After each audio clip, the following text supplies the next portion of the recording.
Señoras y señores, tengan todos muy buenas tardes.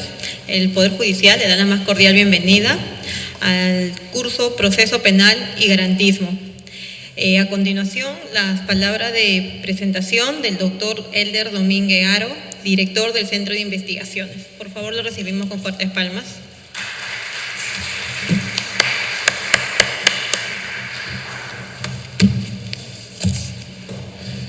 Con la venia del señor profesor Juan Antonio Cruz, señoras y señores, muy buenas tardes.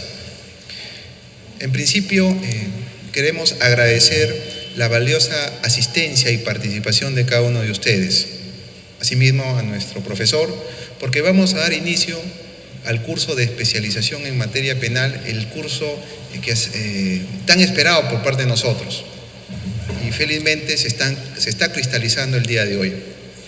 Muy brevemente debo señalar a ustedes que el Poder Judicial peruano y la Universidad de Girona de España firmaron un convenio tripartito también, por supuesto, con el CNM hace aproximadamente un año y un par de meses.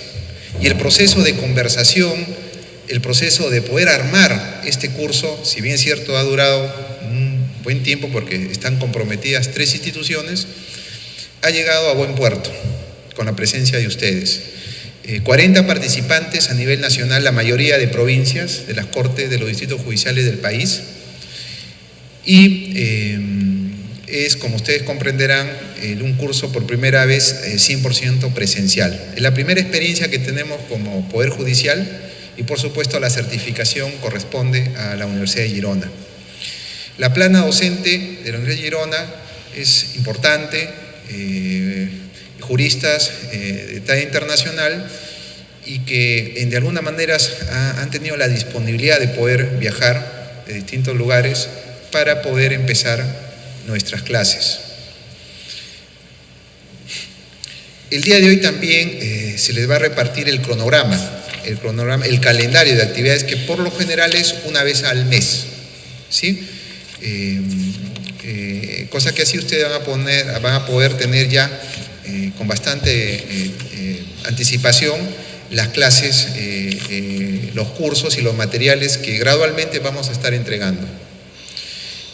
Participan jueces supremos también, jueces superiores, jueces especializados y jueces de paz letrado. Dado que hemos empezado recién esta semana y como le explicaba al profesor, algunas ausencias son entendibles, pero esperamos ya en las siguientes sesiones empezar con el mayor número de participantes.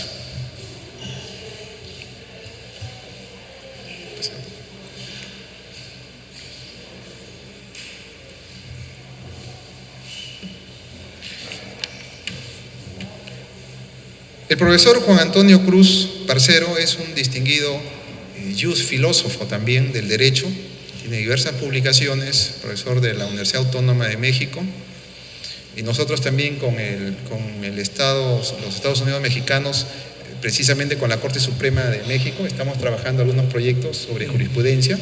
Esperamos en algún momento también con la universidad, con su importante Instituto de Investigaciones Jurídicas, pero este es un avance en el desarrollo de potencializar las capacidades de nuestros jueces. Como se había señalado ya anteriormente, en meses anteriores, estamos empezando a trabajar con las universidades españolas, con algunas universidades argentinas y esperamos también hacerlo con alguna universidad mexicana sobre temas sensibles y de coyuntura. Nuestra meta es trabajar temas penales, laborales, de familia, ambientales, de despacho y gestión judicial. ¿Sí? Esperamos pues contar con la presencia de ustedes. Precisamente el curso va dirigido a ustedes, a nuestros jueces, y esperamos el mayor provecho por parte de ustedes. ¿Sí?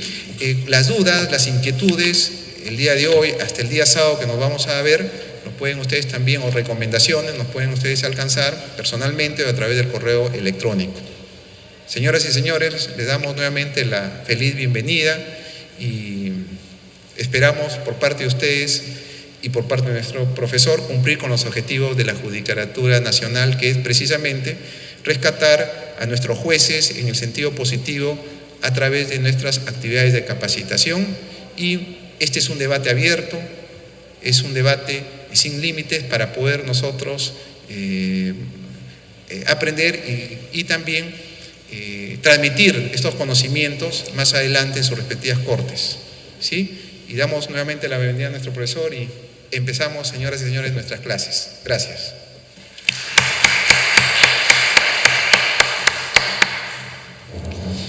A continuación, la clase introductoria del tema Teoría General de los Derechos, a cargo del doctor Juan Antonio Cruz Parcero, quien vamos a leer primero su hoja de vida. El doctor estudió la licenciatura en Derecho en la Facultad de Derecho de la Universidad Nacional Autónoma de México, titulándose en el año 1992 con la tesis Historia Contemporánea de la Filosofía del Derecho en México. Realizó el doctorado en Derecho en la Universidad de Alicante, España. Se tituló en 1998 con la tesis El concepto de derecho subjetivo en la teoría contemporánea del derecho. Ha sido profesor de posgrado de la Facultad de Derecho de la UNAM, donde ha impartido diversas materias, entre ellas Historia de la Filosofía del Derecho, Teoría del Derecho Contemporánea, Técnicas de Investigación Jurídica, Teoría de la Justicia y Derechos Humanos. Actualmente imparte la materia de Teorías de la Argumentación Jurídica. Actualmente se desempeña como investigador titular B de tiempo completo en el Instituto de Investigaciones Filosóficas de la UNAM. Es miembro del Sistema Nacional de Investigadores Nivel 2, miembro del Colegio de Bioética y director de Isonomía, revista de Teoría y Filosofía de Derecho. Por favor, recibimos al doctor Juan Antonio Cruz Parcero con fuertes palmas. Perfecto, no, aquí. Bueno, muchísimas gracias por la invitación. Primero que todo, agradecer al doctor Elder Domínguez y al Poder Judicial de Perú por la invitación, a la Universidad de Girona también, por haber organizado este curso y darme el honor de comenzar con este evento. Yo espero, que tengamos, aunque estamos un poco separados, pero espero que tengamos un diálogo. De lo que vamos a hablar seguramente son cosas que ustedes ya saben y que podemos contrastar precisamente ideas, ¿no? Ese es uno de los objetivos, ver que se pueda, confrontar lo que ya se sabe con lo que se puede aprender en estos cursos. Y desde luego lo que se puede debatir también, porque muchas de estas ideas son motivo de debates y de disputas. En el derecho hay muchas cosas escritas, pero nada está escrito para siempre. Entonces son ideas que precisamente se pueden estar poniendo en la mesa de discusión. El curso que yo organicé para estos días intensos que nos vamos a ver a partir de mañana es un curso, centrado. Ya les repartieron ahí una de las primeras presentaciones que podrán irse dando cuenta sobre cómo vamos a comenzar. Es un curso que parte, de una visión histórica, aunque claramente es una visión a vuelo de pájaro, sobre la historia de las teorías, sobre la historia del concepto de derechos, del concepto de derecho subjetivo, cómo ha cambiado, cómo ha evolucionado, cómo usamos, por ejemplo, hoy día un concepto que es central en nuestra nueva cultura político-jurídica, moral, que es el concepto de derechos humanos. Llegaremos allá, pero justamente lo que quiero es hacer una especie de repaso histórico para ver cómo todos estos conceptos que hemos estado usando, no sé si pueden para cambiar ¿sí? ¿Sí me pueden cambiar la diapositiva? ¿Sí? A ver, ahí está, sí. Ahí, por ejemplo, en esta hay una serie de conceptos que hemos estado usando a lo largo de los siglos, ahí nomás empezando por el siglo XVII, cómo se hablaba o cómo se habló de derechos del hombre, cómo hablamos de derechos fundamentales en el siglo XVIII hasta nuestros días, porque todos esos conceptos han tenido un origen histórico, pero digamos lo seguimos usando. Derechos constitucionales, garantías individuales, derechos subjetivos, derechos humanos, derechos morales, derechos básicos. Es decir, podemos agregarle un sinfín de calificativos al término de derechos, ¿sí? Y una pregunta central es, bueno, sobre todo este lenguaje que tenemos sobre los derechos, ¿es todo igual? ¿Nos dicen lo mismo todas estas nociones, todos estos términos? La idea es que no, es decir, que los términos se han usado históricamente con ciertos significados y esos significados han variado. No solo las palabras, las expresiones han cambiado, sino lo que significan ha cambiado, ¿sí? Usamos en algunos países algunas nociones más que otras, ¿sí? Y en cada país incluso pueden adquirir algún matiz distinto, ¿sí? Obviamente un curso como este no puede dar cuenta de tanta riqueza de matices que se pueden ir presentando, sino sencillamente en todo caso de las tendencias más importantes en los usos de estas nociones, los usos centrales de estas nociones, pero claramente son nociones que van teniendo significaciones y matices relevantes en cada país, en cada cultura, ¿sí? A veces en cada generación, ¿sí? Va viendo un cambio de significado. Entonces, bueno, eso es muy importante, digamos, tenerlo en cuenta cuando hablamos de los derechos, que es, por cierto, uno de los conceptos fundamentales en nuestras teorías. La idea, entonces, es hacer una presentación primero histórica de la noción. Y es muy importante, digamos, la parte histórica, porque a través de la historia nos podemos dar cuenta cómo una serie de significaciones han tenido lugar siempre de acuerdo también a una serie de problemas específicos de cada época. En cada época ha habido, digamos, problemas relevantes y los conceptos, digamos, son también funcionales para resolver o para dar cuenta de esos problemas de una época, ¿sí? De modo que cuando nos enfrentamos a un cambio de significación, por ejemplo, como el que tenemos ahora, ¿sí? Eso es también porque están ocurriendo otras cosas, porque hay hechos históricos que sucedieron hace muy poco que nos han hecho, por ejemplo, cambiar nuestras nociones jurídicas, ¿sí? Nos han hecho cambiar nuestra cultura política. Entonces, el lenguaje jurídico es un lenguaje muy sensible a los cambios políticos, pero sobre todo a los cambios políticos de fondo, que a su vez los cambios políticos son también a veces fruto o consecuencia de cambios de otra índole, a veces de cambios ideológicos, a veces de cambios económicos y de otro tipo de causas, ¿sí? Nuestro lenguaje jurídico entonces es muy maleable para estos cambios que se dan en las distintas épocas. Entonces, creer que nuestros conceptos, porque a veces así nos los enseñan en las facultades de Derecho, que nuestros conceptos jurídicos, por ejemplo, voy a decir una cosa muy ingenua, provienen del derecho romano, en el sentido de que estamos usando las mismas nociones que usaron los romanos, pues no.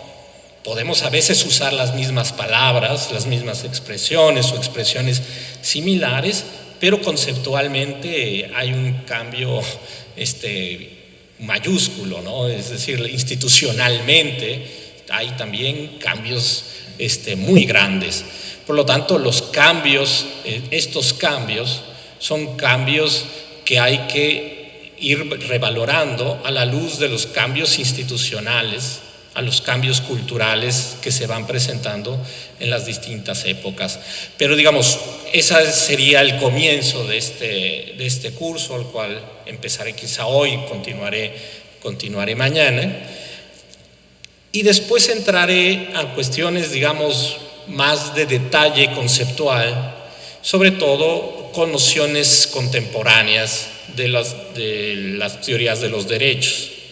Particularmente abordaré, por ejemplo, la concepción kelseniana de los derechos subjetivos, que es un referente casi obligado para los abogados en Latinoamérica, dado que todavía, al menos en México, pero seguramente que aquí en Perú también, y lo mismo que en Chile, que en Argentina, que en muchos otros lugares, los abogados seguimos siendo todavía muy kelsenianos en el fondo, ¿sí? Entonces tenemos que analizar un poco con más cuidado, con más detalle, la noción kelseniana de los derechos, que además es una noción influenciada por algunos otros autores importantes del siglo XIX, ver cómo esta noción ha sido relevante para conformar la manera de pensar del abogado latinoamericano, básicamente en todo el siglo XX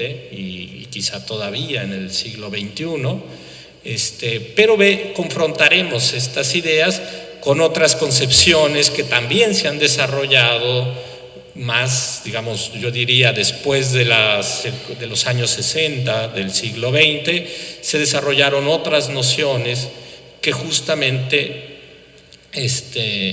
sirvieron para elaborar nuevas teorías de los derechos, teorías que hoy día gozan de mayor prestigio y de clara influencia en algunos autores, que son autores además que en distintos ámbitos del derecho constitucional, no solo en la teoría del derecho, sino en el derecho constitucional, han sido muy relevantes. Por ejemplo, un ejemplo sería la influencia de todas estas doctrinas de los derechos en el pensamiento de, por ejemplo, Robert Alexy, ¿no?, que ha sido un referente para los constitucionalistas en toda América Latina, además de la influencia que tiene en Alemania y en otros países europeos. Es claramente un referente, tiene muchísimos discípulos, no sé aquí en Perú, pero al menos en Colombia, en Chile, en muchos lugares, en México, tiene muchos discípulos y su teoría se ha convertido en una teoría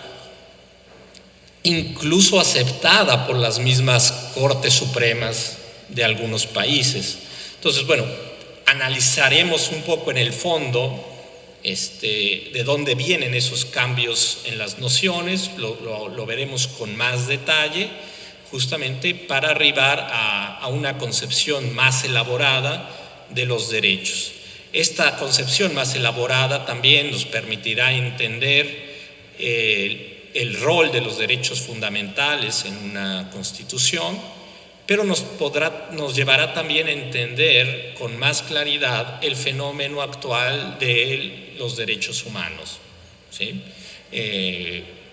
Fenómeno actual, digamos, en el curso de mis explicaciones se verá por qué digo fenómeno actual de los derechos humanos, ¿no? Algunos dirían, bueno, pues los derechos humanos vienen desde el siglo XVIII, XVII, bueno, no es, al menos parece ser que no es tan certera esta idea y que realmente estamos ante un fenómeno novedoso. Entender lo nuevo de este lenguaje de los derechos humanos es muy importante, dado todo un proceso que está ocurriendo hemisférico, digamos, en toda América, un proceso regional, ¿sí?, donde nuestros sistemas jurídicos, nuestras cortes, ¿sí?, se están viendo, digamos, incorporadas a un nuevo sistema regional, el sistema de los derechos humanos a nivel latinoamericano, con dos instituciones importantes, que es la Comisión Interamericana de Derechos Humanos y especialmente la Corte Interamericana de Derechos Humanos, ¿sí? Que también es un proceso muy, muy reciente, genera también una serie de desafíos a las teorías constitucionales. Las teorías constitucionales tienen ahora que dar cuenta de la distinción entre derechos fundamentales o derechos constitucionales y derechos humanos. Desde luego que hay algunos derechos fundamentales que son también derechos humanos y que por lo tanto gozan de las dos calidades, se sobreponen las distinciones, ¿sí? Muchos de los derechos reconocidos en las constituciones de los países latinoamericanos y de los países que forman parte de nuestro sistema regional claramente son derechos humanos. Pero no todos los derechos que están en las constituciones son derechos humanos, y eso es lo importante, ¿sí? Puede entonces haber derechos constitucionales que no sean derechos humanos. Esta distinción doctrinal es bien importante, porque, digamos, el imperio de la Corte Interamericana de Derechos Humanos versa sobre derechos, justamente sobre derechos humanos, no sobre aquellos derechos constitucionales que no son derechos humanos, ¿sí? La confusión que puede generar esta idea, y que de hecho genera esta idea, es grande. En México, por ejemplo, solo por poner un ejemplo, porque el caso México lo conozco relativamente bien, en México, por ejemplo, la Suprema Corte ha incurrido en el error de no distinguir los que son derechos constitucionales o meramente constitucionales y que no son derechos humanos. Y eso la ha llevado a la Suprema Corte en México a tomar decisiones desafortunadas que claramente ahora están en contradicción con algunos criterios de la Corte Interamericana de Derechos Humanos. La semana pasada, por ejemplo, la Corte Interamericana de Derechos Humanos resolvió una opinión consultiva que le hizo Panamá, o ya no me acuerdo si Panamá o Costa Rica, respecto de si las empresas, las personas jurídicas, tienen derechos humanos o no, porque era un problema que había surgido ya en varios ámbitos. En México, la Suprema Corte, 2 años antes, había resuelto que las personas jurídicas sí tienen derechos humanos. Había sido un voto unánime de los 11 ministros de la Suprema Corte mexicana, y la Corte Interamericana, en la respuesta a la opinión consultiva que salió la semana pasada, sostuvo que no, que claramente no, o sea, que las personas jurídicas no tienen derechos humanos, pero que la Corte puede intervenir, la Corte Interamericana puede intervenir, porque así lo ordenan algunos tratados internacionales, en la protección, por ejemplo, de sindicatos. Los sindicatos son sujetos de derecho internacional por una serie de convenios que se han firmado, por lo tanto la Corte sí está autorizada, y los sindicatos sí son sujetos o personas jurídicas que pueden acudir directamente a la Corte Interamericana. Y el caso de los pueblos indígenas, en el caso de los pueblos indígenas también sé, por otros tratados que hay, convenio 169 de la OIT, también pueden claramente acudir a la Corte Interamericana. Claro, los pueblos indígenas no necesitan ser personas jurídicas para acudir a la Corte Interamericana, no necesitan tener personalidad jurídica reconocida para acudir, es decir, en tanto entidad existente, en tanto pueblo sociológicamente existente, pueden acudir a la Corte Interamericana, tengan o no estatus jurídico reconocido. Este es el criterio que, a mi modo de ver, correctamente la Corte Interamericana suscribe, y que claramente, por ejemplo, en el caso de México, entra en contradicción con lo que ha resuelto la Suprema Corte en mi país. Bueno, en parte esa contradicción se genera porque en el caso de México la Corte no quiso reconocer y no quiso porque no es que no se haya dado cuenta, porque en varias personas, varios expertos, en varios foros advertimos del error que se estaba por cometer de sostener un criterio de ese tipo, y precisamente la Corte, sin importarle demasiado a la opinión de algunos expertos, decidió mantener un criterio que a todas luces es incorrecto, que es precisamente no hacer la distinción entre derechos constitucionales, que solo son derechos constitucionales, y derechos humanos, ¿sí?, que son otra cosa. Los derechos humanos están para proteger principalmente al individuo. De eso hablaremos más adelante, un poco sobre temas relacionados con los derechos humanos, sobre qué son los derechos humanos, su fundamento, etcétera, etcétera. Pero justamente el no ser sensibles a que son necesarios cambios conceptuales, porque nuestra época requiere de esos cambios y que nuestras doctrinas requieren adaptarse a esos cambios, es lo que lleva a algunos juristas y a algunas cortes a cometer errores. Errores que no lo serían hace quizá unas décadas, pero que hoy día son errores. Son errores a la luz de cómo se está conformando institucionalmente nuestro sistema. Nuestro sistema está cambiando, nuestro sistema ya es otro, nuestras instituciones son otras, y por lo tanto nuestros conceptos van requiriendo amoldarse a esos cambios institucionales. Entonces, este es más o menos el panorama de lo que voy a hablar. Lo que me preocupa es justamente darnos cuenta que todos estos cambios conceptuales se van requiriendo por cuestiones culturales, institucionales, que obligan al derecho y obligan a los juristas a modificar sus teorías. Empeñarse en que hay una teoría verdadera que hay que seguir al pie de la letra, aunque el mundo cambia, eso pues sencillamente es un dogmatismo que no sirve, un dogmatismo que deja de tener utilidad, ¿sí? Voy entonces a comenzar con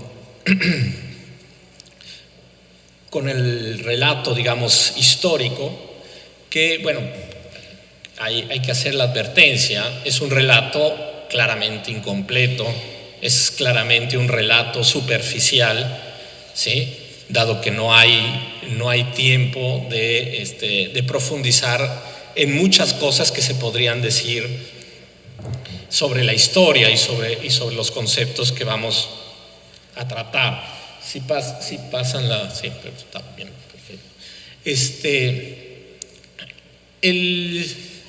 La historia, digamos, o los debates sobre la historia del concepto de derechos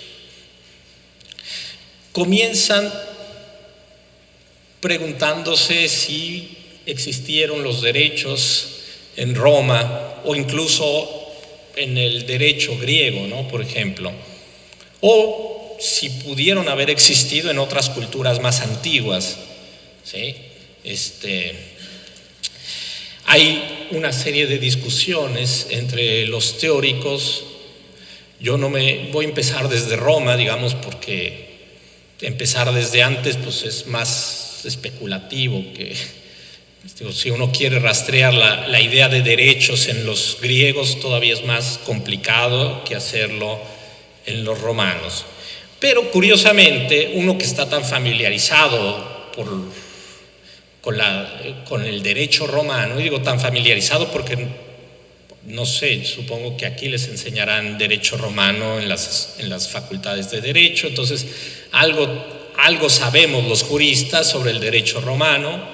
Muchas veces nos enseñan el derecho romano casi como si directamente lo haya pasado, las instituciones romanas hayan pasado casi directamente a nuestro derecho contemporáneo, ¿no? Entonces parecería que es casi obvio decir que los derechos existieron en el derecho romano. Y bueno, no es tan obvio, es para los especialistas, historiadores en estos temas, es motivo de grandes disputas si realmente existían los derechos en la época de los romanos. Es obvio, digamos, y eso sí es incuestionable, que algunos otros conceptos como la responsabilidad o como la obligación o como el hecho ilícito, etcétera, existían en el derecho romano.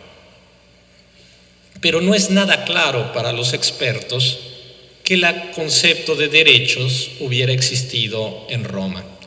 Al menos es clarísimo para los expertos que el concepto de jus, es la noción, digamos, de donde proviene nuestra idea de derecho, el término jus es claro que no se usaba para lo que hoy diríamos son los derechos, ¿sí?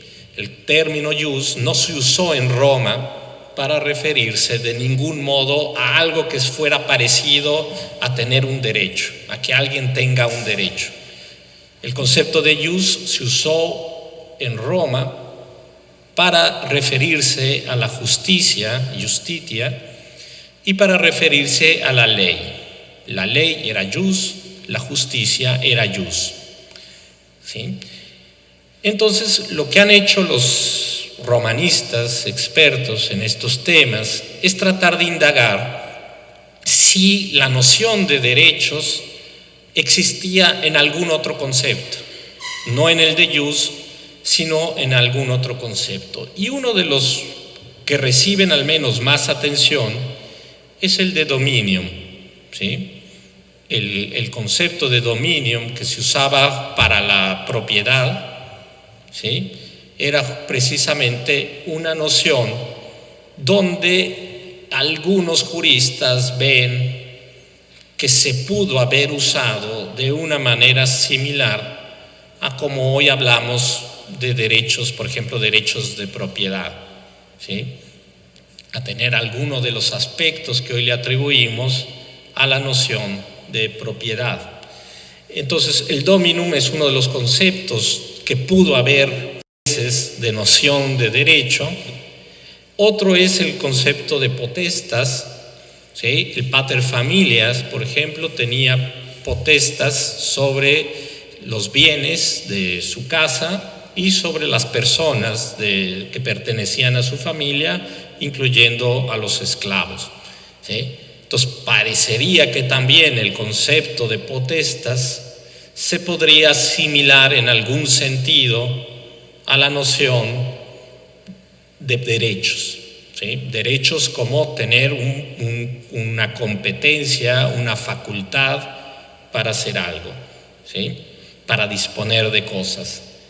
Y hay también algunos otros conceptos como la actio in rem o la actio in persona, ¿sí? Que claramente habían procesos en el derecho romano, y estas nociones de actio in rem, actio in persona, podría funcionar también como una noción primitiva de tener un derecho en el sentido precisamente de tener una acción para reclamar algo, ¿sí? Lo cierto es que, aunque no hay ningún acuerdo entre los especialistas, ¿sí? Es decir, los especialistas, a pesar de que encuentran indicios de que en el derecho romano pudieron haber tenido la noción de tener derechos, lo cierto es que al menos no la tenían como la tenemos ahora. Es decir, no era un solo concepto, una sola noción, o más bien, para ser más precisos, no era una sola expresión la que se utilizaba en todo caso para significar lo que más o menos hoy conocemos como tener un derecho, ¿sí? El concepto de dominio, por ejemplo, podría consistir en tener un derecho en el sentido de que los demás no me afecten, un derecho que se llama negativo, ¿sí? Un derecho a que los demás se abstengan de intervenir en lo que es mío. El derecho de propiedad en el derecho romano tenía un aspecto claramente negativo de una prohibición, ¿sí? Es decir, que los demás no me interfieran. La potestas, que tenía una noción más parecida a la de competencia, era usada, sin embargo, de una manera muy restringida, porque era usada solamente para el pater familias. O sea, solo el pater familias tenía potestas, no era una cosa extendida a todas las personas, ¿sí? Entonces era también una noción que, si se usó en el sentido de tener un derecho, se usó solamente para algunos sujetos que tenían ese derecho, que claramente eran los jefes de familia, ¿sí? Entonces, hay una serie de discusiones de si esta noción de derechos surgió o no en el derecho romano. La mayoría de los especialistas descartarían que la noción realmente haya surgido en el derecho romano, a pesar de que se pueden encontrar el uso de estos conceptos. Incluso a veces se llegan a mencionar algunos otros, pero digamos, estos son los más relevantes, ¿sí? Pero aún en estos conceptos no es tan claro que ese haya sido el uso que tuvieron en el derecho romano. Ahora, un problema a veces de cómo se enseña el derecho romano es que quien enseña el derecho romano tiende a extrapolar o a enseñar, digamos, anacrónicamente los conceptos. Es decir, alguien puede enseñar los conceptos del derecho romano como si los estuviéramos usando hoy día, y claramente no es lo que pasa realmente en la historia. Hay una serie de debates, digamos, en la historia, de que los conceptos hay que usarlos o hay que entenderlos de acuerdo a la época en que se usaron, no a cómo los entendemos hoy. Porque claramente, si hoy entendemos la propiedad y queremos atribuir lo que hoy entendemos por derechos de propiedad a los romanos, porque los romanos tenían propiedad, bueno, pues claramente estamos distorsionando el uso que pudo haber tenido, por ejemplo, el concepto de dominium en aquella época, que no tiene por qué parecerse en nada a cómo usamos hoy el concepto de propiedad. Y justamente las obligaciones y los derechos que hoy tenemos no tienen por qué parecerse nada a cómo se usaron en el derecho romano, ¿sí? Entonces, a veces la enseñanza del derecho romano incurre en demasiados anacronismos, y de ahí que surja la idea de que, bueno, ¿cómo los romanos no llegaron a tener la noción de derechos? Si es una noción tan obvia que hoy tenemos, ¿sí? Parecería entonces imposible que no la hayan tenido los romanos. Pues bueno, los especialistas justamente creen que los romanos difícilmente llegaron a tener esa noción de derechos, ¿sí? Y si se puede rastrear en algunos conceptos, es a un nivel, digamos, aproximado, a un nivel muy aproximado a cómo usamos hoy esa noción. Si me pueden cambiar la anterior. Sí, esa.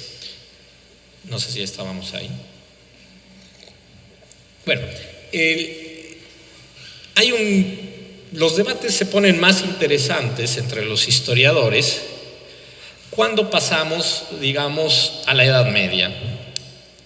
En la Edad Media, justamente porque los canonistas y los glosadores empezaron a trabajar sobre el digesto, es decir, empezaron a trabajar con el derecho romano que se había recopilado por Justiniano, ¿sí? Y ese derecho recopilado por Justiniano empieza a tener una gran influencia en el mundo del medievo, siglo XII, ¿sí? Y justamente los glosadores y los canonistas quisieron transformar sus propias instituciones, reinterpretando el digesto, o sea, dándole vida a un derecho que ya estaba muerto, porque el derecho romano había muerto ya, había varios siglos que ya había dejado de existir el imperio romano. Los glosadores y canonistas comenzaron entonces su labor, no solo de estudiosos, sino también su labor de consejeros del Papa, de consejeros de príncipes, ¿sí?, para hacer y conformar el derecho que les exigían realizar los príncipes y el Papa, hacerlo a imagen y semejanza de lo que había sido el derecho romano. Pero en esta imagen y semejanza hubo mucha interpretación. Digamos, los grandes juristas de aquella época del medievo no solo leyeron literalmente el digesto, sino que lo interpretaron, ¿sí? Y al interpretar resignificaron varias de las nociones que se usaron en el digesto. Y uno de estos rasgos, por ejemplo, que algunos autores atribuyen, pues, por ejemplo, hay un autor que luego al cual me voy a estar refiriendo, Richard Tuck, un historiador. Él dice, por ejemplo, que es ahí, con los glosadores, cuando se da por primera vez cuando el concepto de dominium se identifica con el concepto de jus, ¿sí? No fueron propiamente los romanos los que hicieron la identificación del dominium con el jus, sino que fueron los glosadores. ¿Sí? Y incluso se cita a Irnerio como el artífice de este cambio conceptual, donde en una definición que da Irnerio sobre el dominium dice: dominium es un tipo de jus. Así es como dominium tale jus est quo res corporales mea fit, dice Irnerio. Lo que quiere decir con esto es que el dominium, es decir, el control sobre la propiedad, es un tipo de jus, de derecho, ¿sí? Y entonces por primera vez se da esta identificación, dice Richard Tuck, del dominium con el concepto de jus. Aunque el que se haya dado por primera vez esta identificación no significa que fue la noción que prevaleció durante el medievo, ¿sí? Es decir, son sencillamente algunos antecedentes de cómo en el trabajo de interpretar el digesto se empezaban a hacer relaciones de conceptos que, por ejemplo, no habían hecho los romanos, ¿sí? Eso no significa que durante el medievo haya sido la noción que hubiera imperado y que todos los glosadores o que todos los canonistas hayan adoptado esta definición. Por lo tanto, este tipo de identificaciones conceptuales no dejan de ser una especie de, no quiero decir accidente, porque no es un accidente, pero digamos una anécdota que no llegó a trascender, al menos en ese momento, no llegó a trascender en el sentido de que todos los demás adoptaran esta visión. Si pasamos a la siguiente, hay un autor francés, Michel Villet, un importante filósofo del derecho, quizá de los más importantes que ha tenido Francia. Yo diría que incluso después de Michel Villet no ha habido en Francia otro filósofo del derecho de su talla.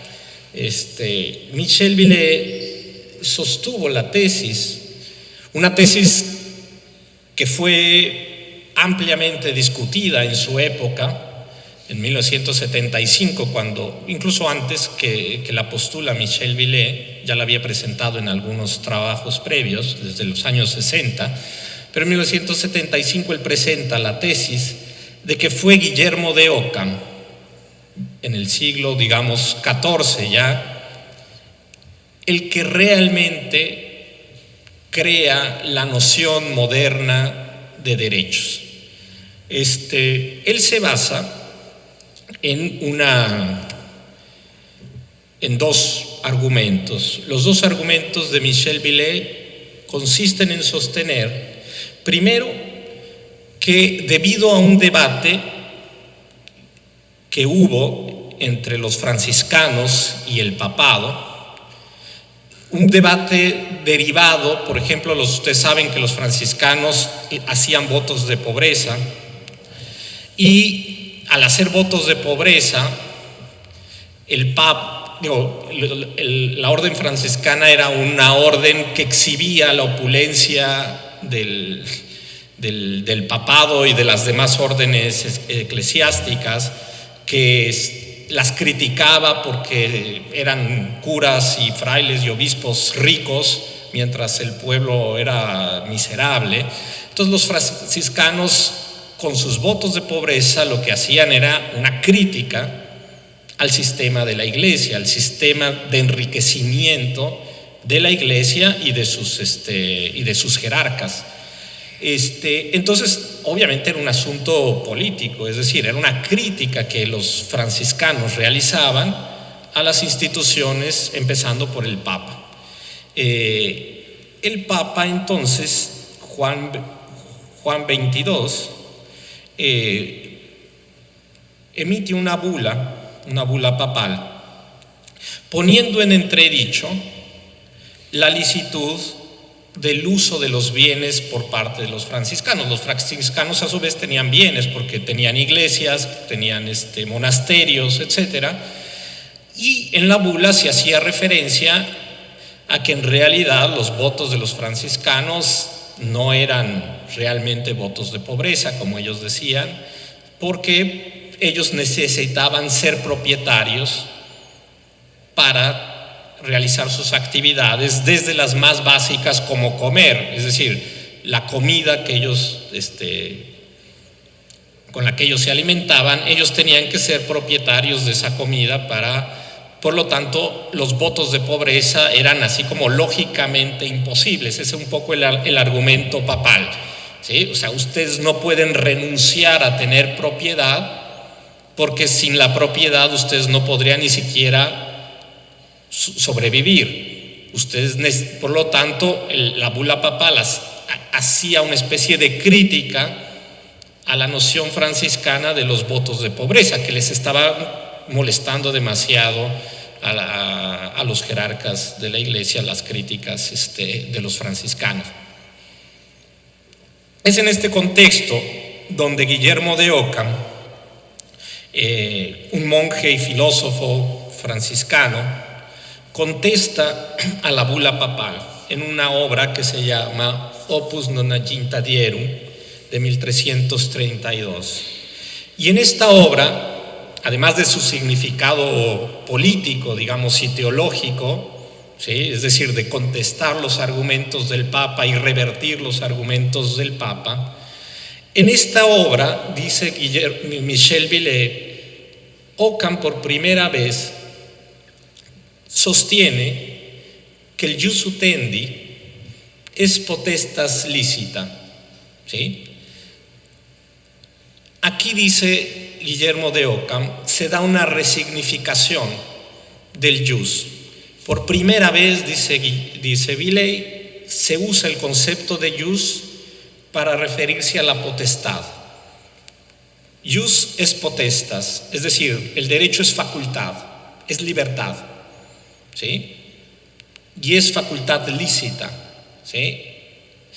Y aquí, dice Villey, se da la redefinición del jus no como dominium, sino como potestad, un concepto muy ligado ya al de libertad. El derecho es facultad, es potestad, y digamos estás ya cercano a la idea de libertad.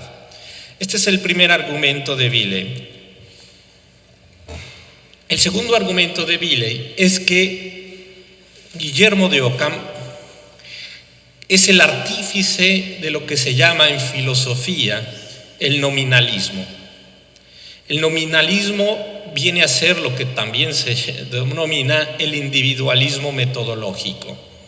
Y dice Villey, esto sí es el gran aporte de Ockham, ¿sí?, es su gran aportación a la filosofía moderna. ¿Por qué? Porque desde la antigüedad, desde los griegos hasta este momento, hasta el siglo XIV, el individuo había sido pensado como parte de su comunidad, como alguien que tiene valor en función de su comunidad, en función de sus civitas, de su ciudad, del pueblo, ¿sí? Es decir, si uno piensa, por ejemplo, en Aristóteles, es decir, las personas valen en función de lo que hacen, ¿sí? Es decir, tú vales como guerrero, tú vales como gobernante, tú vales como artesano, como lo que sea, pero tú vales siempre en función de algo que haces en relación a tu comunidad. El valor del individuo es un valor instrumental a la comunidad. Esta idea había permanecido así como una cosa, digamos, obvia desde los griegos hasta la Edad Media, ¿sí? Es una idea, digamos, que uno puede rastrear en todos los pensadores de la antigüedad. Quizá por ahí los estoicos se desprendan un poquito, ¿sí? Pero digamos, en todos los demás pensadores, el individuo vale siempre en función de su sociedad, ¿sí? Esta idea se rompe en el nominalismo y dice Villey, y es Ockham el que crea, digamos, la idea de que el individuo vale por sí mismo, sin que le deba nada a nadie, sin importar a qué te dediques y qué haces, y el individuo tiene un valor por sí mismo. Esta idea es muy moderna, ¿sí? Esta idea no está. Los individuos valían en función de lo que representaban para su sociedad. Con el nominalismo o con el individualismo metodológico se genera algo que no existía antes. Y con esta idea, dice Villey, se genera entonces una condición necesaria para hablar de los derechos como hablamos hoy de los derechos, ¿sí? Es decir, una idea necesaria para decir que los seres humanos tenemos derechos por ser seres humanos, ¿sí? Sin esta idea no se hubiera jamás producido la noción moderna de los derechos, ¿sí? Entonces dice, el argumento de Villey es que es Guillermo de Ockham, en el siglo XIV, el que realmente redefine la noción de jus al definirla como potestas, pero en un marco conceptual que es el nominalismo o el individualismo metodológico. Bueno, este es un argumento muy importante sobre el cual muchos historiadores han discutido. La tesis de Villey es muy conocida en el medio, muy discutida, si es correcto o no es correcto, si la interpretación de Villey es aceptada, si las citas que hace de Guillermo de Ockham no están distorsionando el pensamiento de Guillermo de Ockham. Es decir, se ha descrito mucha tinta. Si le pueden pasar a la siguiente. Se ha escrito mucha tinta al respecto. Hay otro autor importante, ahí viene la portada de su libro, que escribe un libro de Natural Rights Theories en 1979, que es, digamos, muy cercano al de Villey, y que es una respuesta en parte a la tesis de Villey, ¿sí? En este libro, Richard Togg, un historiador, creo que es inglés, ya no recuerdo, pero creo que es inglés, él disputa justamente la tesis de Villey, ¿sí? Es decir, él va a decir que no están claros los argumentos de Villey, no son tan sólidos sus argumentos, y que en realidad va a ser un autor, por ejemplo, dice él, esta resignificación del jus ya se había dado desde Irnerio, ¿sí? Pero en realidad no es Villey el que realmente la plasma con más claridad, sino que va a ser Jan Gerson o Juan Gerson, ¿sí? Un jurista que dirigió la Universidad de París en el siglo XV, ¿sí? Va a decir es Juan Gerson, y que después sería uno de los teólogos y juristas que terminarían, digamos, generando un protegido del reino de Baviera, donde se gestaría, digamos, el protestantismo. Sería Juan Gerson, entonces, o Jan Gerson, el que realmente haría este cambio conceptual, dice Richard Tocque. Y además, ya en el Renacimiento sería la escuela de Salamanca, es decir, los autores como Francisco de Vitoria, Vázquez de Menchaca, Soto, etcétera, donde realmente el concepto empezaría a ser más popularizado, ¿sí? En estas épocas ya el concepto de jus se comienza a usar justamente para referirse a la noción de facultad moral. Es una facultad moral el concepto de jus, y el concepto de jus entonces empieza a adquirir un nuevo significado, y este nuevo significado empieza a ser ya más popularizado, digamos, al menos entre los especialistas, entre los teólogos y juristas de aquellas épocas. Entonces el origen es un poco más tardío, digamos. Estas son, digamos, en todo caso, algunas de estas discusiones que se tuvieron en esa época. Si pasamos a la siguiente. Sí. Esto, digamos, generaría las condiciones teóricas para que surgiera, digamos, el uso moderno del concepto de derechos, de tener derechos, ¿sí? Interrúmpanme cuando quieran, y si tienen alguna duda o quieren que haya algo más de precisión, con toda confianza me interrumpen, ¿sí? Bueno, el origen moderno justamente necesitaba una serie de redefiniciones previas, es decir, un cambio o una innovación conceptual nunca se da de la noche a la mañana, ¿sí? Es decir, se necesitan, como vemos, el concepto de jus, que venía del derecho romano, empieza a resignificarse, se le empiezan a atribuir nuevos significados que claramente no existieron, al menos no claramente para los romanos, ¿sí? El concepto de jus, que era un concepto además prestigioso, porque seguía usándose para referirse a la justicia y seguía usándose para referirse a la ley, entonces era un concepto, digamos, que era importante socialmente, jurídicamente, políticamente era un concepto importante, empieza a cambiar y se le empieza a dar una tercera acepción, ¿sí? Esto va a preparar, digamos, el camino, va a preparar, digamos, la mentalidad de una época que ya es la modernidad, para que surjan nuevas teorías, para que surjan teorías con las que estamos ya mucho más familiarizados en nuestra época, porque seguimos siendo parte de esta modernidad que surgió desde el siglo XVII, siglo XVI, y que todavía hoy seguimos en ese sentido siendo modernos, ¿sí? Entonces va a generar las posibilidades de lo que es el contractualismo y el origen del Estado liberal. Si pasan a la siguiente.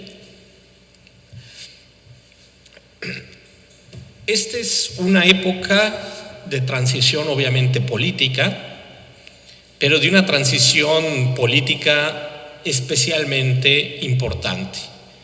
Digamos, se va a gestar un tránsito que no es un tránsito de la noche a la mañana ni en un solo episodio, sino que va a ser un tránsito con muchos episodios en muchos lugares. Se va a gestar el tránsito del Estado absolutista, del Estado feudal, podríamos incluso hasta decir, al Estado democrático, ¿sí? No es un tránsito de un siglo, es un tránsito de varios siglos, ¿sí? Pero este tránsito va a requerir teorías nuevas, va a requerir un aparato teórico y conceptual novedoso. Y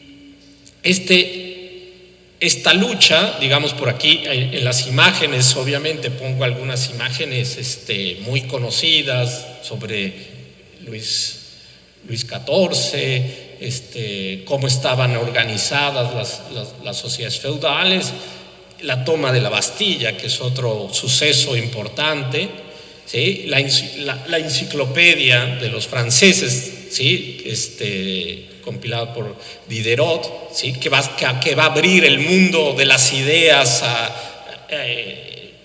un cambio que va a ser ampliamente difundido a través de la enciclopedia, una serie de ideas y de conceptos nuevos, y que después nos va a llegar a Latinoamérica. Este es un mural, digamos, mexicano de la independencia de México, ¿sí? Que ya es en el siglo XIX, pero que a nosotros es cuando en Latinoamérica nos llegan todas estas ideas en el siglo XIX, y cuando se inician las guerras de independencia en América Latina, ¿sí? Todavía influidas por justamente todas estas ideas enciclopédicas y inspiradas por la Revolución Francesa y por la revolución de independencia de las colonias de Norteamérica, ¿sí? Son sucesos que se van dando en distintos siglos, pero que están más o menos inspiradas en la misma ideología, en el mismo pensamiento. Si le cambias, por favor, sí. Va a ser aquí, digamos, muy importante en estos cambios conceptuales. No sé si hay alguien que me pueda dar un poco más de agua. Sí, gracias. Donde un jurista muy importante, siglo XVII, Hugo Grocio, ¿sí? Va a redefinir. No es porque él haya sido el innovador de esta redefinición, que como hemos visto ya se había dado, sino porque la obra de Grocio va a tener un gran impacto en toda Europa, ¿sí? Más que la innovación de Grocio, que en realidad, si lo vemos desde el punto de vista histórico, no innovó mucho, pero sí va a tener la penetración y la influencia que no tuvieron otros autores antes de él. Hugo Grocio, en un libro muy famoso de esa época, de Jure Belli et Pacis, del derecho a guerra y la paz, ¿sí? Va a redefinir explícitamente el jus, el concepto de jus, lo va a definir con 3 acepciones, y él lo va a decir así con toda claridad. El concepto de jus tiene 3 acepciones: como justicia, justitia, es decir, el jus es justicia, el jus es entendido como ley, y el jus es entendido como moralis facultas, como facultad moral.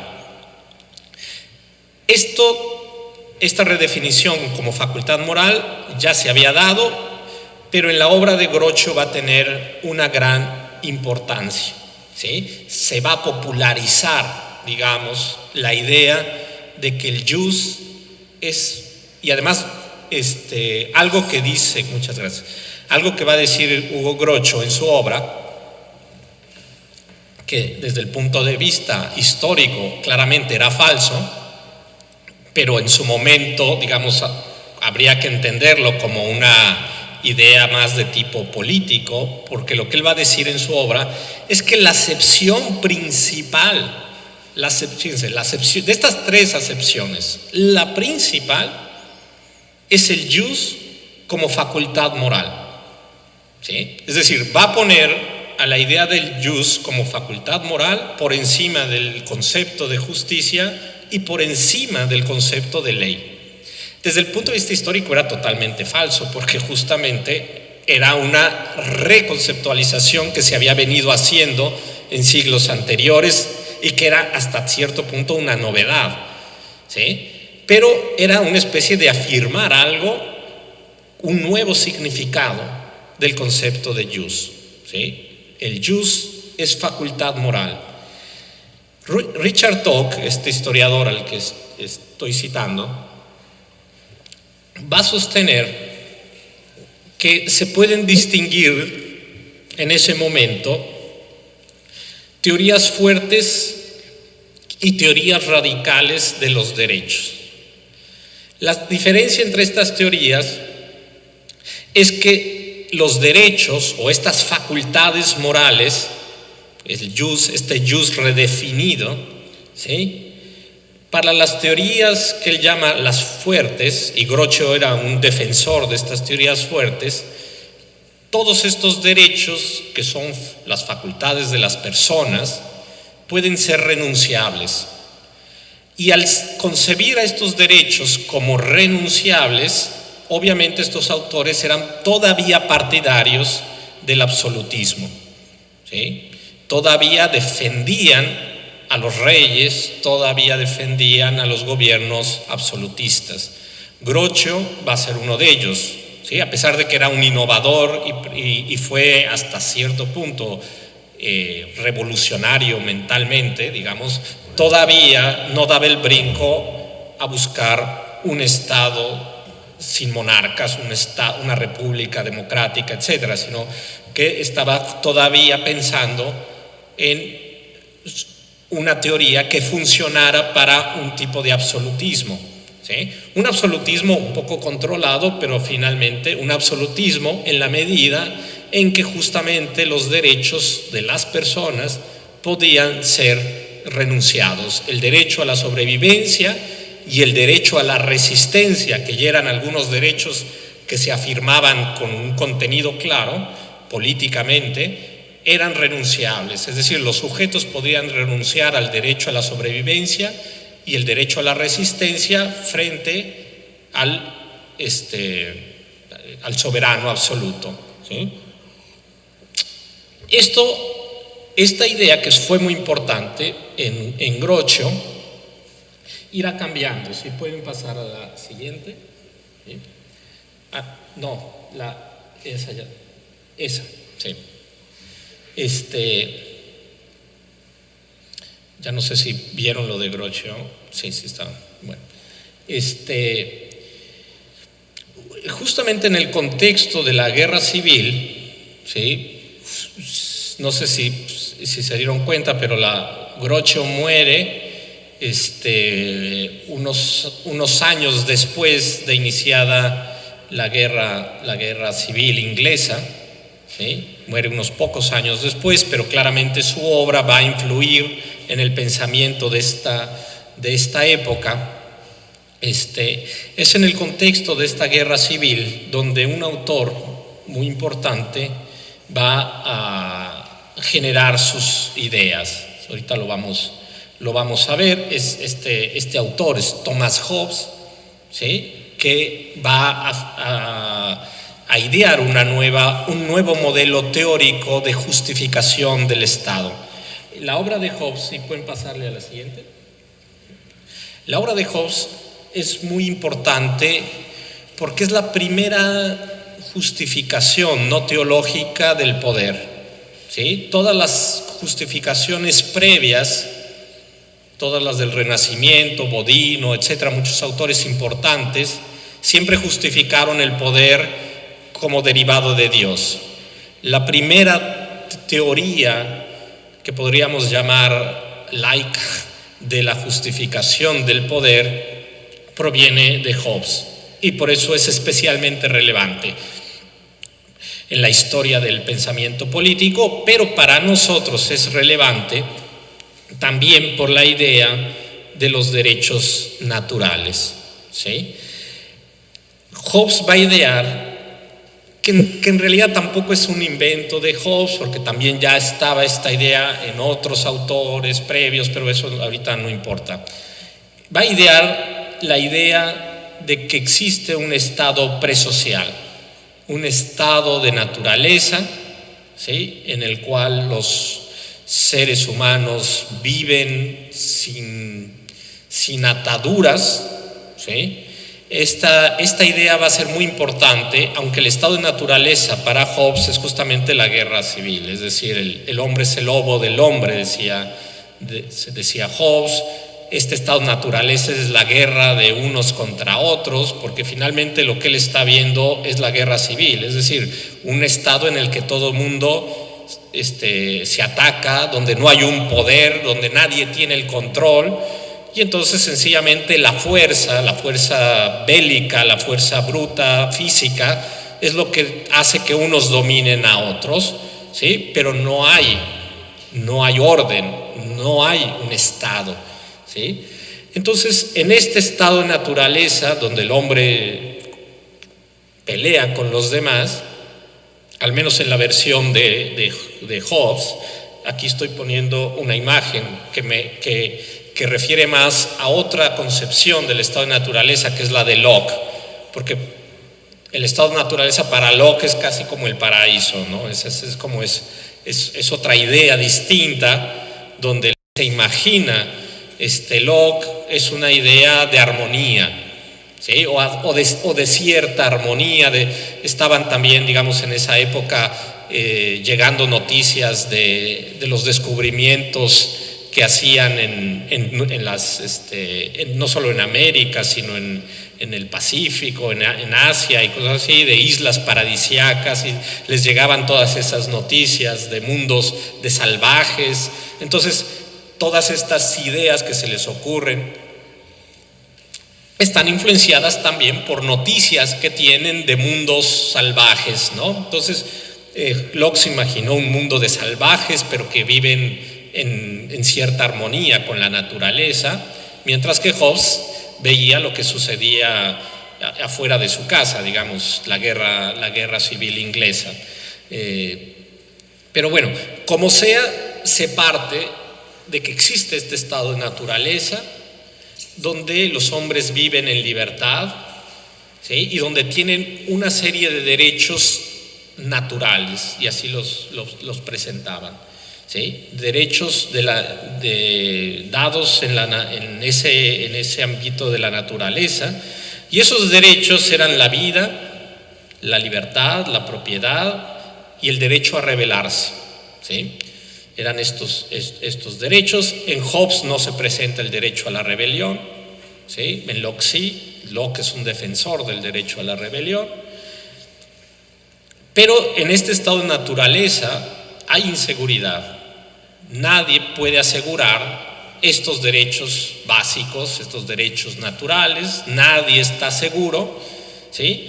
Y por lo tanto surge la necesidad, es una necesidad de sobrevivir, hacer o firmar un contrato social, de pactar, ¿sí?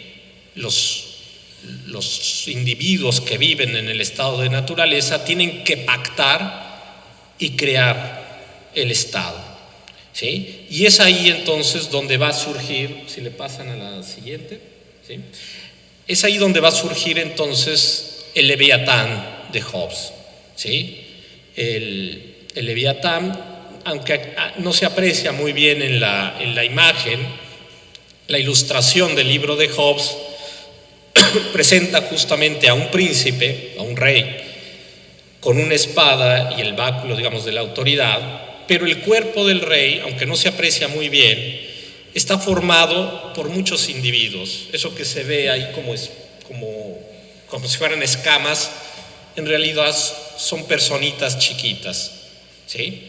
Es decir, los individuos, ¿sí?, forman al soberano, ¿sí? Esta es la primera justificación no teológica de la autoridad, y por eso es muy importante, ¿sí?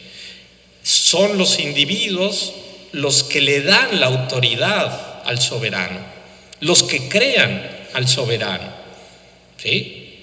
Son fruto, es decir, sin los individuos no habría soberano, porque sin el pacto social no habría soberano. La autoridad del soberano deriva entonces de ese pacto, y en ese pacto los individuos ceden sus derechos, al menos en la versión de Hobbes, para que el soberano los proteja, ¿sí? para que el soberano se asegure de que haya orden, de que exista el orden. Y si en la versión de Hobbes, si le pasamos a la siguiente, ¿sí? Si en la versión de Hobbes el ciudadano cede sus derechos, en la versión de Locke el ciudadano nunca cede sus derechos, ¿sí? En la versión de Locke, que justamente lo que dice este historiador Richard Locke es que las teorías en ese momento se podían distinguir entre teorías fuertes, que él llama, y teorías radicales. En las teorías que él llama fuertes, los derechos se ceden. En las teorías radicales, los individuos conservan sus derechos. Y conservan, para Locke, el derecho a la rebelión. Porque el derecho a la rebelión es un derecho natural, decía. Porque si el soberano no cumple, si el soberano no se asegura y no vela por su pueblo, por el bienestar, por el orden, y el soberano entonces solo se enriquece y solo ve para sí y asesina y le quita la propiedad a los demás, los roba, etcétera, entonces existe el derecho del individuo de deshacerse del soberano. El derecho a la rebelión es un derecho individual que incluso genera el derecho al tiranicidio, ¿sí? Es decir, el tiranicidio es una consecuencia del derecho a la rebelión, ¿sí?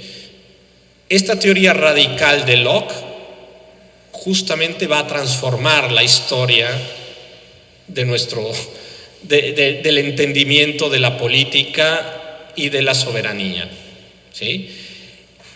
Para que hubiera Locke era necesario Hobbes y era necesario Groucho.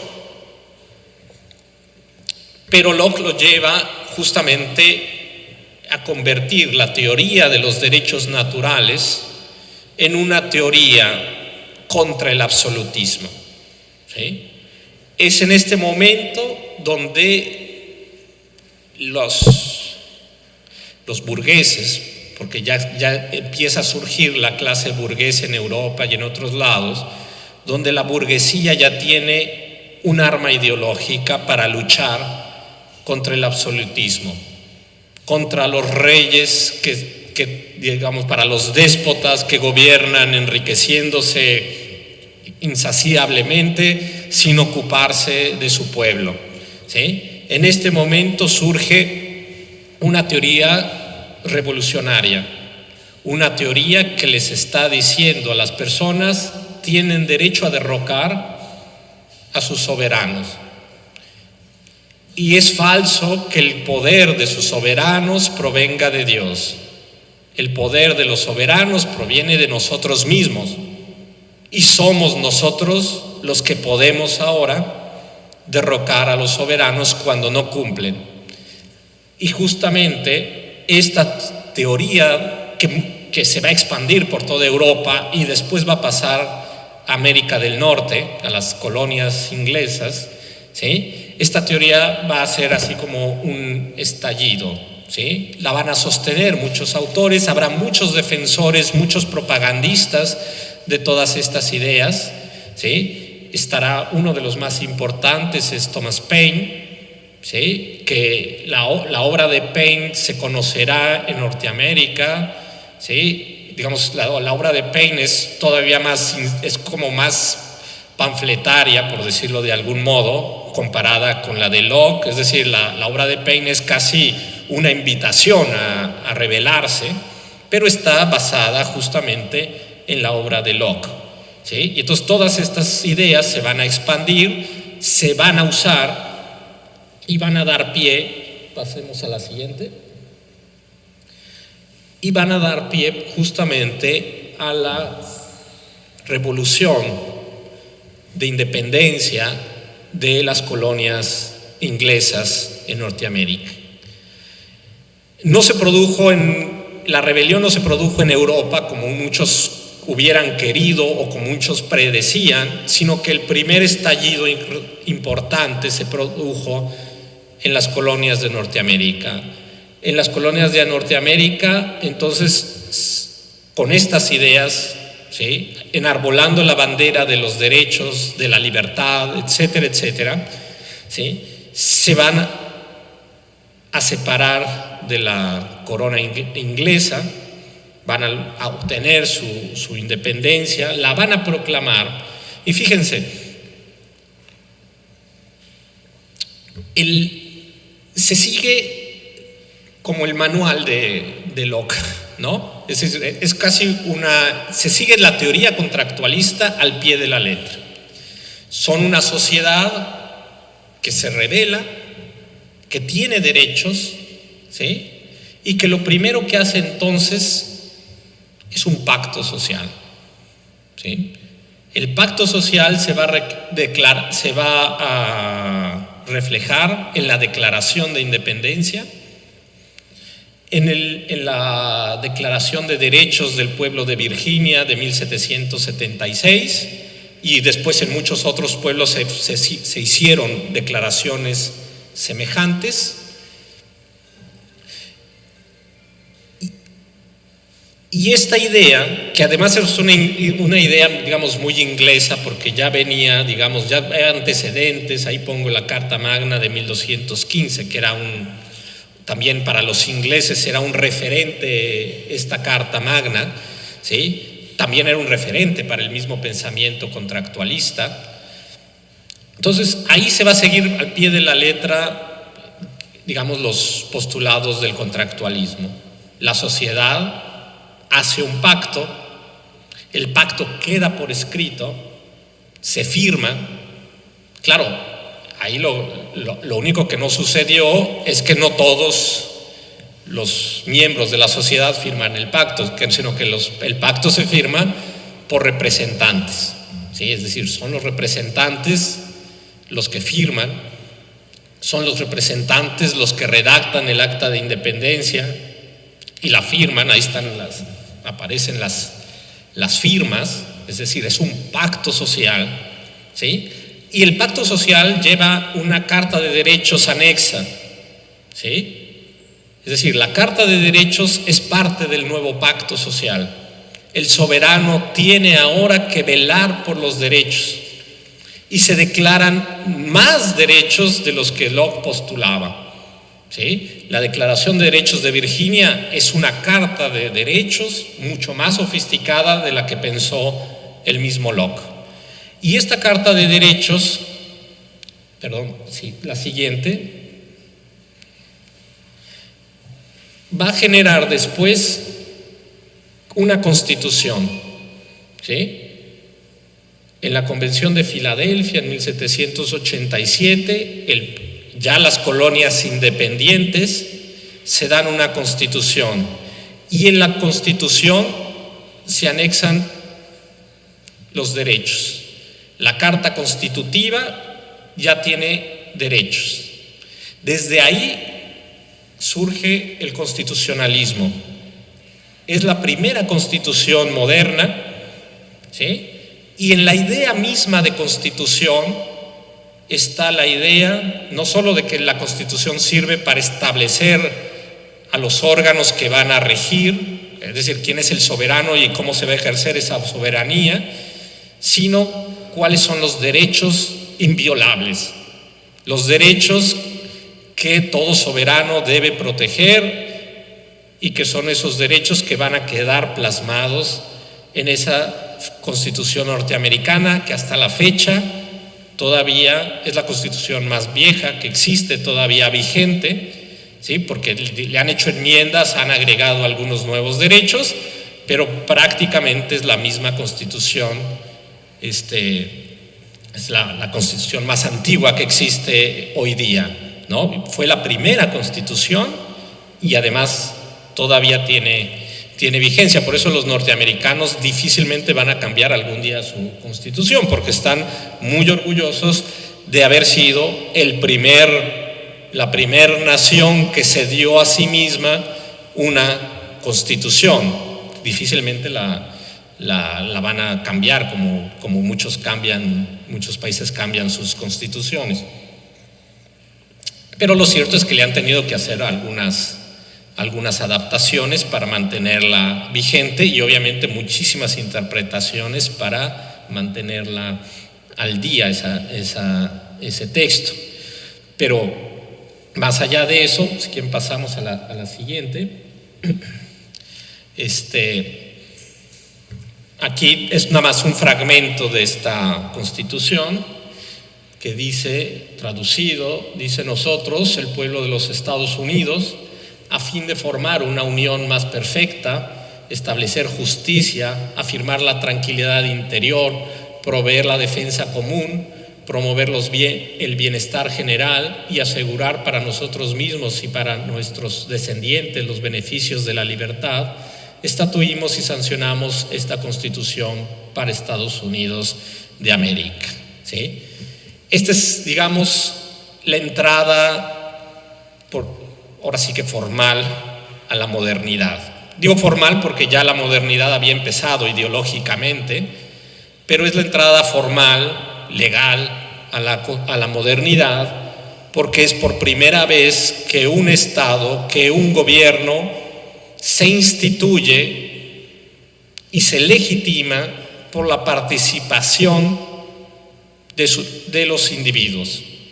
¿Sí? Ya no se invoca a Dios, ya no se invoca a una autoridad más allá del más allá, sino que es la autoridad de los propios individuos, es decir, nosotros, el pueblo, ¿sí?, de los Estados Unidos, formamos esta unión, generamos nuestra autoridad, generamos nuestra Constitución.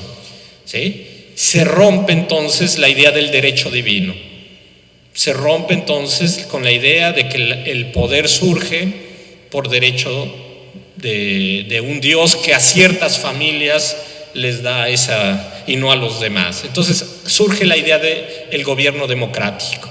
¿Sí? Aquí se da el primer paso para la idea de un gobierno democrático, de un gobierno formado por el pueblo y para el pueblo. ¿Sí? Esto que hoy nos parece parte ya de la retórica de todos los días, en todos los países, en este momento, 1778, 76, ¿sí?, es una gran novedad. ¿Sí? Es algo inaudito. Los reyes en Europa se horrorizan de lo que está ocurriendo en las colonias de Norteamérica. Es así como el acabose, ¿no? Es decir, ¿a dónde vamos a llegar con estas ideas subversivas? Y claro que se llegaría lejos. Ya estamos en tiempo, ¿verdad? ¿Sí? Termino con esto, ¿no? Y para mañana continuar con este relato histórico. Digamos, aquí se sientan las bases de lo que todavía ahora en el siglo XXI nos está costando tanto trabajo consolidar, que son los gobiernos democráticos. O sea, la democracia, el gobierno del pueblo, para el pueblo, etcétera, es un ideal que surge en este momento, en el siglo XVIII, ¿sí?, y que todavía estamos con la fe en que este ideal se puede realizar, aunque nos ha costado muchos sinsabores lo que este ideal nos ha realmente ofrecido, ¿no? Todavía estamos muy lejos de estar contentos con las democracias existentes, pero digamos es ya casi una regla, digamos, salvo algunos países fundamentalistas que siguen invocando, digamos, el poder como derivado de algún Dios, que todavía existen algunos países fundamentalistas que siguen pensando que la autoridad proviene de un Dios y la autoridad de su gobierno proviene de un Dios. Lo cierto es que al menos ya en casi todos los países europeos, latinoamericanos, muchos países asiáticos, muchos países africanos, se piensa que la autoridad proviene justamente de otros individuos semejantes a nosotros, ¿no? Es decir, que es el propio pueblo el que tiene que generar su propia autoridad. No es algo que esté todavía mundialmente reconocido, pero podríamos decir que la democracia en ese sentido ha ganado ya la batalla ideológica, ¿sí? Falta todavía que gane la batalla de los frutos y de demostrar que en realidad sí se gobierna para el pueblo y no para sí mismo, ¿sí? Pero ideológicamente la batalla está ganada, es decir, está reconocida la democracia como decía un autor,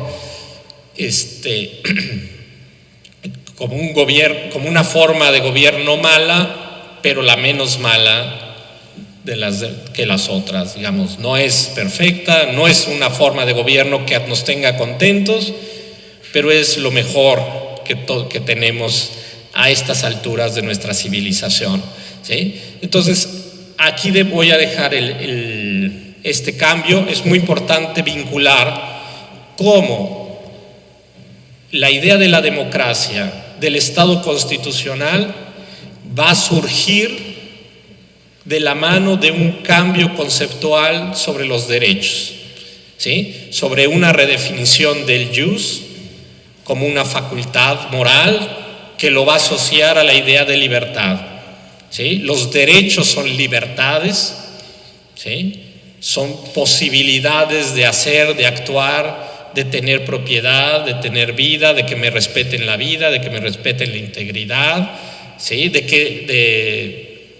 que me aseguren esa libertad, ¿sí? Esa capacidad de moverme, de decir, de hablar, de pensar, ¿sí? Va a surgir con todas estas libertades, ¿sí? Los derechos son vistos como libertades, ¿sí? Y estas libertades son necesarias para el nuevo modelo de Estado y de gobierno que se está pensando. De ahí la palabra liberalismo, ¿sí? El liberalismo es justamente un modelo de gobierno, ¿sí? Basado en la idea de democracia, basado en la idea de que hay constitución y basado en la idea de que hay derechos, ¿sí? Dejamos aquí este tema y continuamos mañana. Gracias. Agradecemos la clase del doctor Juan Antonio Cruz Parcero, catedrático de la Universidad Nacional Autónoma de México. Le doy la palabra para el doctor Elder Domínguez. Gracias. Gracias. Solamente algunas breves indicaciones para poder terminar. En principio agradecemos la presencia del profesor, ¿sí?, Cruz Parcero, quien ha tenido también la amabilidad de dejarnos unos libros para la biblioteca, ya sea como autor o compilador de obras. Por ejemplo, tenemos aquí la obra El lenguaje de los derechos. Asimismo también ha escrito el profesor el concepto del derecho subjetivo y también ha participado en obras de compilación con importantes juristas mexicanos, como por ejemplo el constitucionalista Miguel Carbonell o el filósofo Rodolfo Vázquez. Asimismo ha sido director, el doctor Cruz Parcero, de la importante revista de Isonomía de la década de los 90 hasta la fecha, vigente y que es importante actualizarnos. Por ejemplo, tenemos esta obra Prueba y estándares de la prueba en el derecho, también compilado por el profesor. Estas obras van a estar a disposición también de la biblioteca, ¿sí? Y finalmente, como habíamos dicho al inicio, estamos a la disposición por parte de nuestros alumnos, de nuestros jueces, para sus inquietudes, sugerencias en el transcurso de este curso que hemos dado hoy día inicio. Y después de una interesante exposición, les espera a ustedes también un interesante coffee break a la hora de salida para poder conversar también con el profesor o con todos nosotros para poder así tomar nota de sus inquietudes. Muchísimas gracias. Gracias, profesor.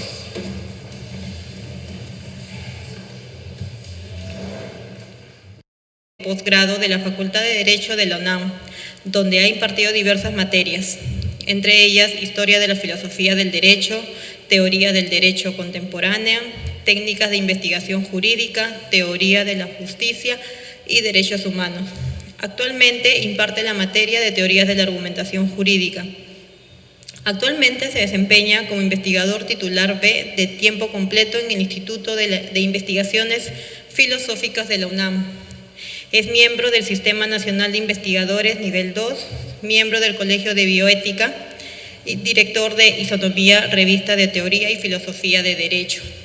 Por favor, recibimos al doctor Juan Antonio Cruz Parcero con fuertes palmas. Perfecto, no, aquí.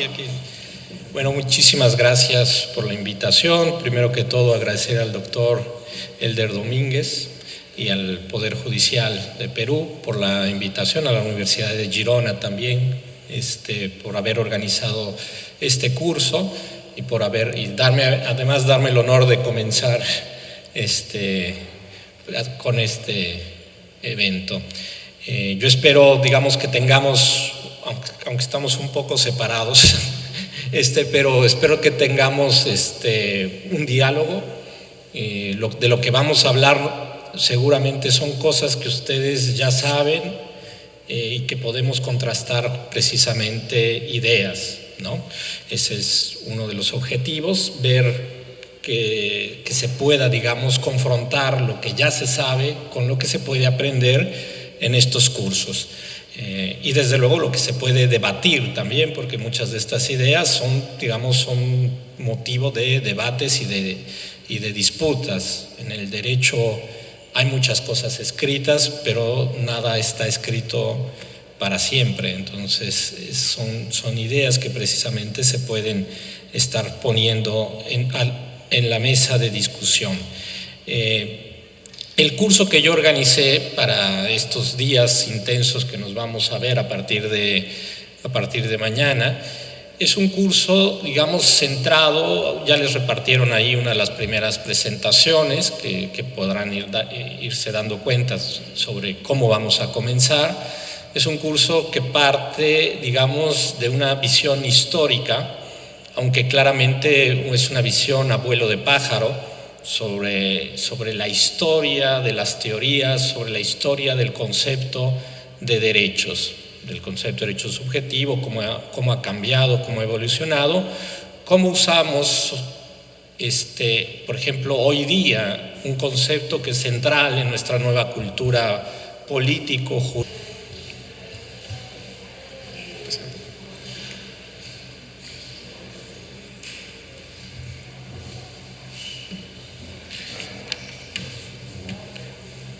El profesor Juan Antonio Cruz Parcero es un distinguido filósofo también del derecho, tiene diversas publicaciones, profesor de la Universidad Autónoma de México, y nosotros también con los Estados Unidos mexicanos, precisamente con la Corte Suprema de México, estamos trabajando algunos proyectos sobre jurisprudencia. Esperamos en algún momento también con la universidad, con su importante Instituto de Investigaciones Jurídicas, pero este es un avance en el desarrollo de potencializar las capacidades de nuestros jueces. Como se había señalado ya anteriormente, en meses anteriores, estamos empezando a trabajar con las universidades españolas, con algunas universidades argentinas y esperamos también hacerlo con alguna universidad mexicana, sobre temas sensibles y de coyuntura.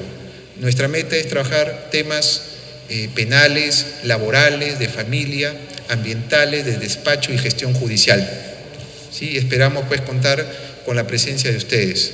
Precisamente el curso va dirigido a ustedes, a nuestros jueces, y esperamos el mayor provecho por parte de ustedes. ¿Sí? Las dudas, las inquietudes, el día de hoy hasta el día sábado que nos vamos a ver, nos pueden ustedes también, o recomendaciones, nos pueden ustedes alcanzar personalmente o a través del correo electrónico. Señoras y señores, les damos nuevamente la feliz bienvenida y esperamos por parte de ustedes y por parte de nuestro profesor cumplir con los objetivos de la Judicatura Nacional, que es precisamente rescatar a nuestros jueces en el sentido positivo a través de nuestras actividades de capacitación. Y este es un debate abierto, es un debate sin límites para poder nosotros aprender y también transmitir estos conocimientos más adelante en sus respectivas cortes. ¿Sí? Y damos nuevamente la bienvenida a nuestro profesor y empezamos, señoras y señores, nuestras clases. Gracias.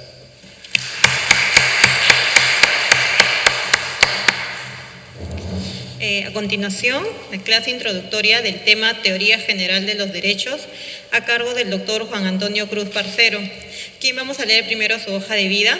El doctor estudió la licenciatura en Derecho en la Facultad de Derecho de la Universidad Nacional Autónoma de México, titulándose en el año 1992 con la tesis Historia Contemporánea de la Filosofía del Derecho en México. Realizó el doctorado en Derecho en la Universidad de Alicante, España. Se tituló en 1998 con la tesis El concepto de derecho subjetivo en la teoría contemporánea del derecho. Ha sido profesor de jurídica, moral, que es el concepto de derechos humanos. Digamos, llegaremos allá, pero justamente lo que quiero es hacer una especie de repaso histórico para ver cómo todos estos conceptos que hemos estado usando, no sé si puedan, para cambiar ¿sí? ¿Sí me pueden cambiar la diapositiva? ¿Sí?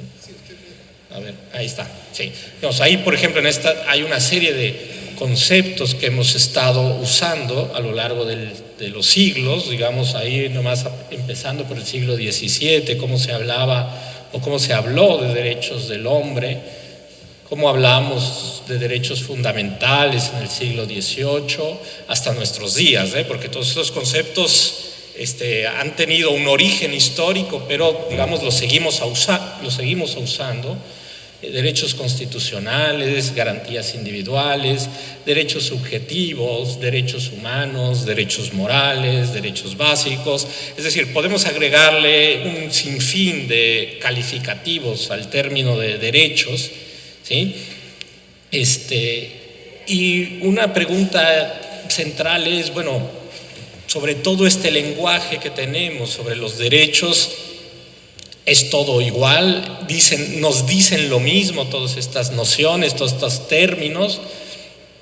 La idea es que no, es decir, que los términos se han usado históricamente con ciertos significados y esos significados han variado.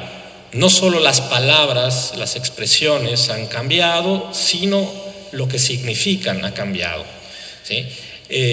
Usamos en algunos países algunas nociones más que otras, ¿sí? En cada país incluso pueden adquirir algún matiz distinto, ¿sí? Obviamente un curso como este no puede dar cuenta de tanta riqueza de matices que se pueden ir presentando, sino sencillamente en todo caso de las tendencias más importantes en los usos de estas nociones, los usos centrales de estas nociones, pero claramente son nociones que van teniendo significaciones y matices relevantes en cada país, en cada cultura, ¿sí? A veces en cada generación, ¿sí? Va habiendo un cambio de significado. Entonces, bueno, eso es muy importante, digamos, tenerlo en cuenta cuando hablamos de los derechos, que es, por cierto, uno de los conceptos fundamentales en nuestras teorías. La idea, entonces... Señoras y señores, tengan todos muy buenas tardes. El Poder Judicial le da la más cordial bienvenida al curso Proceso Penal y Garantismo. A continuación, las palabras de presentación del doctor Elder Domínguez Haro, director del Centro de Investigaciones. Por favor, lo recibimos con fuertes palmas.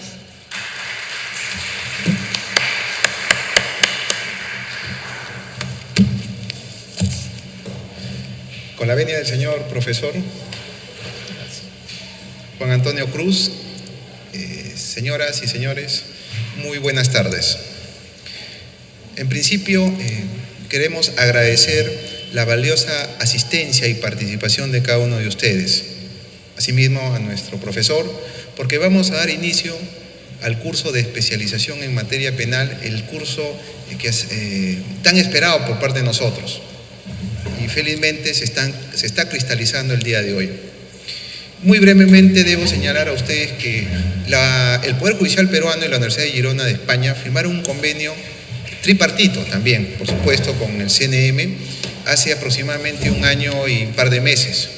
Y el proceso de conversación, el proceso de poder armar este curso, si bien es cierto ha durado un buen tiempo porque están comprometidas 3 instituciones, ha llegado a buen puerto con la presencia de ustedes. 40 participantes a nivel nacional, la mayoría de provincias, de las cortes, de los distritos judiciales del país, y es, como ustedes comprenderán, un curso por primera vez 100% presencial. Es la primera experiencia que tenemos como Poder Judicial y, por supuesto, la certificación corresponde a la Universidad de Girona. La plana docente de la Universidad de Girona es importante, juristas de talla internacional y que de alguna manera han tenido la disponibilidad de poder viajar de distintos lugares para poder empezar nuestras clases. El día de hoy también se les va a repartir el cronograma, el calendario de actividades que por lo general es una vez al mes, ¿sí? Cosa que así ustedes van a poder tener ya con bastante anticipación las clases, los cursos y los materiales que gradualmente vamos a estar entregando. Participan jueces supremos también, jueces superiores, jueces especializados y jueces de paz letrado. Dado que hemos empezado recién esta semana y como le explicaba al profesor, algunas ausencias son entendibles, pero esperamos ya en las siguientes sesiones empezar con el mayor número de participantes. Es hacer una presentación primero histórica de la noción, y es muy importante, digamos, la parte histórica, porque a través de la historia nos podemos dar cuenta cómo una serie de significaciones han tenido lugar siempre de acuerdo también a una serie de problemas específicos de cada época. En cada época ha habido, digamos, problemas relevantes y los conceptos, digamos, son también funcionales para resolver o para dar cuenta de esos problemas de una época, ¿sí? De modo que cuando nos enfrentamos a un cambio de significación, por ejemplo, como el que tenemos ahora, ¿sí? Eso es también porque están ocurriendo otras cosas, porque hay hechos históricos que sucedieron hace muy poco que nos han hecho, por ejemplo, cambiar nuestras nociones jurídicas, ¿sí? Nos han hecho cambiar nuestra cultura política. Entonces, el lenguaje jurídico es un lenguaje muy sensible a los cambios políticos, pero sobre todo a los cambios políticos de fondo, que a su vez los cambios políticos son también a veces fruto o consecuencia de cambios de otra índole, a veces de cambios ideológicos, a veces de cambios económicos y de otro tipo de causas, ¿sí? Nuestro lenguaje jurídico entonces es muy maleable para estos cambios que se dan en las distintas épocas. Entonces, creer que nuestros conceptos, porque a veces así nos los enseñan en las facultades de Derecho, que nuestros conceptos jurídicos, por ejemplo, voy a decir una cosa muy ingenua, provienen del derecho romano, en el sentido de que estamos usando las mismas nociones que usaron los romanos, pues no. Podemos a veces usar las mismas palabras, las mismas expresiones o expresiones similares, pero conceptualmente hay un cambio mayúsculo, ¿no? Es decir, institucionalmente hay también cambios muy grandes. Por lo tanto, estos cambios son cambios que hay que ir revalorando a la luz de los cambios institucionales, a los cambios culturales que se van presentando en las distintas épocas. Pero digamos, ese sería el comienzo de